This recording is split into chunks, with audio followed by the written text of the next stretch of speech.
Bonjour et bienvenue à notre tête-à-tête de cette semaine et nous recevons une personne très spéciale, Mélanie Poirier du Camping Choisi. Alors, bonjour Mélanie, bonjour. Ça va bien? Ça va bien, merci et toi? Oui, ça va bien. Alors, bienvenue à notre émission et on a plusieurs questions parce qu'en fait, on voulait connaître ton poste au Camping Choisi parce que c'est quand même un poste assez important, c'est la direction générale du Camping Choisi.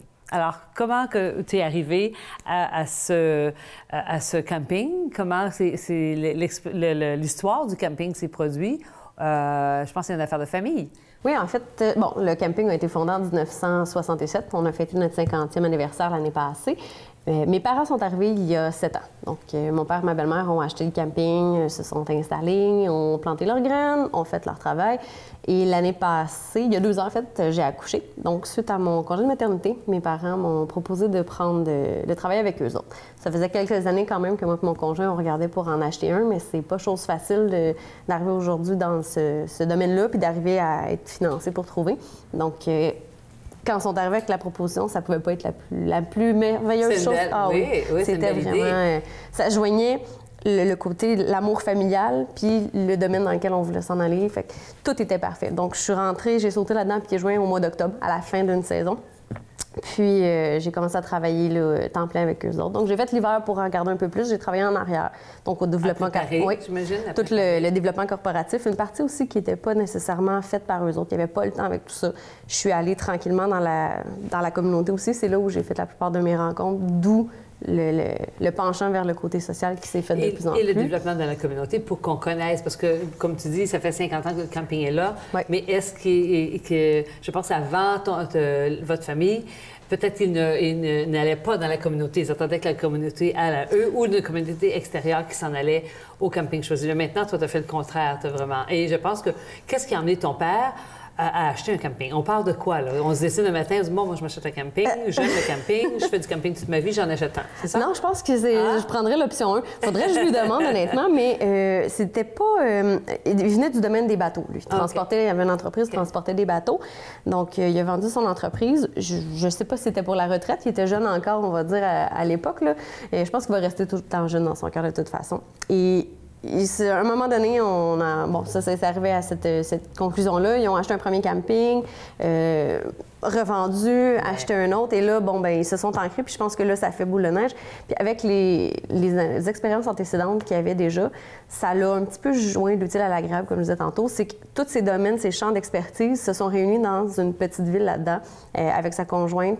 Chacun s'occupe de ses parties. Ouais. Donc, ils ont atterri dans un processus qui finit par combler chacun de leurs désirs. Je disais tantôt aussi, ils arrivent avec une expertise en excavation qu'il y avait dans une entreprise précédente quand il était plus jeune. Mais là, ils peuvent le mettre à l'œuvre. Donc, tu sais, il peut s'acheter sa pelle. Il peut faire les travaux lui-même sans engager. Et voilà. Mais c'est quand même... un projet, un camping, c'est un projet, c'est une ville, c'est tout le côté... et toi, il y a le côté social à l'intérieur de ça, mais il y a tout le côté de développement. Et qu'est-ce qu'on fait dans cette ville-là en tant que... Qu'est-ce qui se développe dans une ville comme ça, dans un village qui est temporaire, hein? Oui, effectivement. Mais c'est que ça change, ça évolue constamment, mais il y a aussi de la maintenance continuelle. Donc, mettons qu'on fait un exemple, on a fait un bloc sanitaire écologique il y a 2 ans, un an et demi, 2 ans. Ouais. Donc, ce bloc-là, dans 10 ans, va avoir beaucoup besoin d'aide et il va avoir des avancées technologiques, il va avoir des choses. Donc, chaque chose qu'on fait n'est pas pour autant mis à zéro. Il faut continuer d'avancer dans tous les sens du terme. Et il y a tellement de choses à l'interne. On part au niveau structurel. Donc, il y a les gars de terrain qui s'occupent de tenir tout ça en vie. La maintenance là, de base qu'on dit. Là, c'est ça. Mais il y a aussi toute la qualité des gens qui travaillent au niveau de l'accueil. Il y a tout le côté ressources humaines, il y a tout le côté de la clientèle. Fait que chaque pan de tout ça doit s'imbriquer un dans l'autre. Puis il y a constamment une mise à jour puis un avancement dans tout ça, là, je vous dirais. Il y a beaucoup de créativité que tu dois avoir parce que tu as un bac en art. J'ai pas un bac en art, j'ai un deck en art. Un deck en art. Alors, tu as un deck en art, tu es en création permanente, dans ta tête, ça bouge et ton terrain de jeu, c'est le camping. Ben oui, pour l'instant, oui. Tant et aussi longtemps que mon papa me dit oui, c'est mon. J'en regarde là-dessus. Je pense que la créativité, mes 2 parents l'ont, mais mon père est encore très. Mon père est créatif mécanique. Okay. Il va aller me donner les détails techniques quand j'ai quelque chose en tête. C'est toujours lui qui est en arrière de ces affaires-là. C'est sûr que mes parents sont encore là. J'espère qu'ils vont le rester longtemps. Puis c'est eux autres qui ont le dernier mot sur tout, mais ils ont une belle énergie dans tout ça. Ils ont confiance en mes idées. Bon, si ça n'a pas de sens, mon père va mettre le pied sur le break, puis il va me dire, puis il va m'expliquer pourquoi.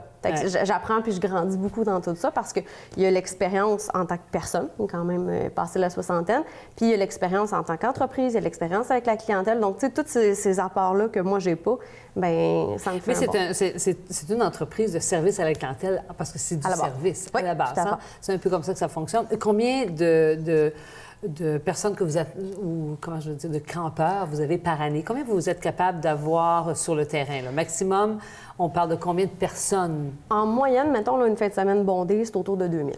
On a 430 terrains. Donc, avec la moyenne, sont avec 2 personnes dedans. On a 60 résidents qui sont là et 60 maisons. Maisons.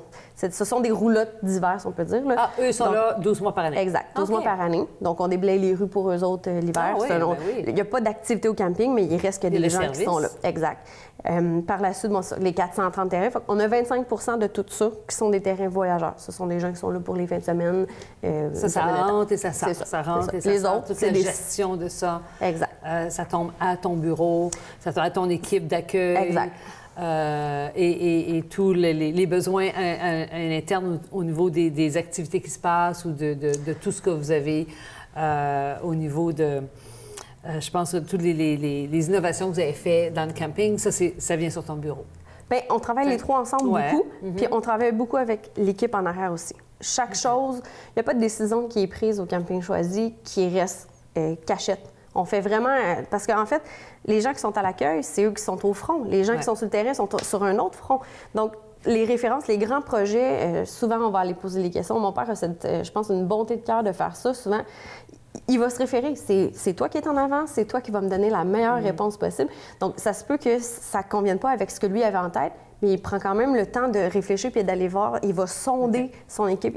On va sonder aussi les gens dans le public. On va sonder nos campeurs. C'est eux, au bout de la ligne, qu'on dessert.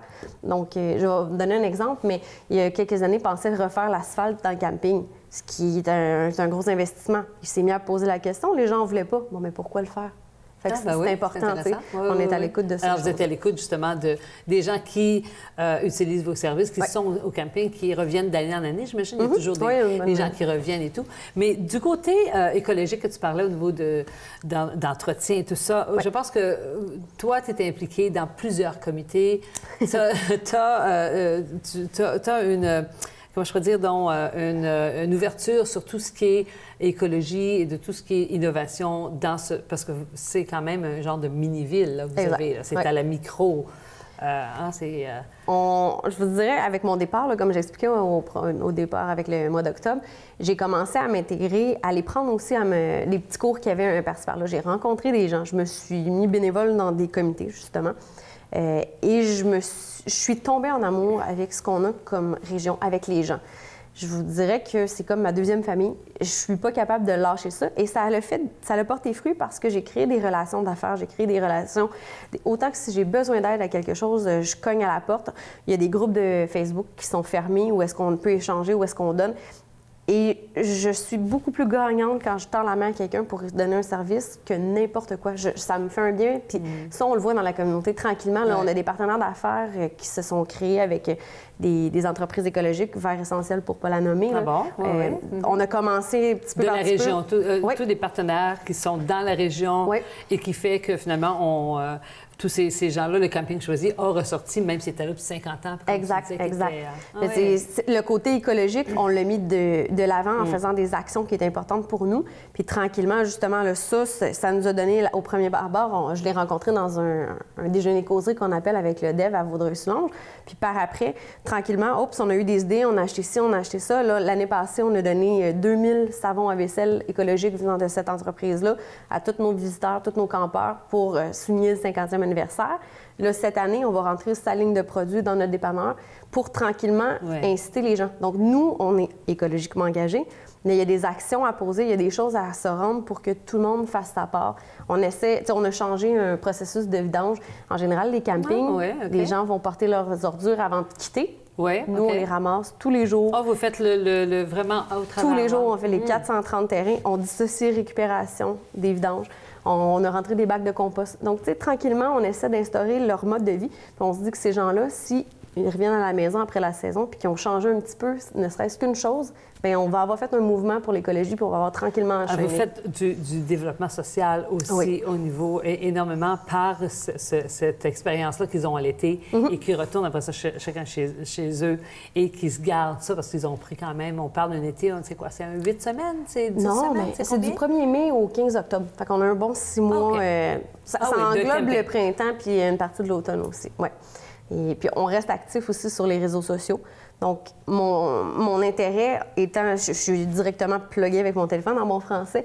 Donc, on veut garder cet intérêt-là, puis on veut que ces gens-là continuent de vivre. Parce que l'hiver, on n'arrête pas, là. On ne tire pas la plug, on est là pareil. On a une équipe qui travaille. L'hiver prochain, on devrait avoir quelqu'un à temps plein. 40 heures semaine pour répondre au téléphone. Donc, parce qu'il y a les questions l'hiver, les gens se préparent les étés, c'est ce qui arrive. Oui.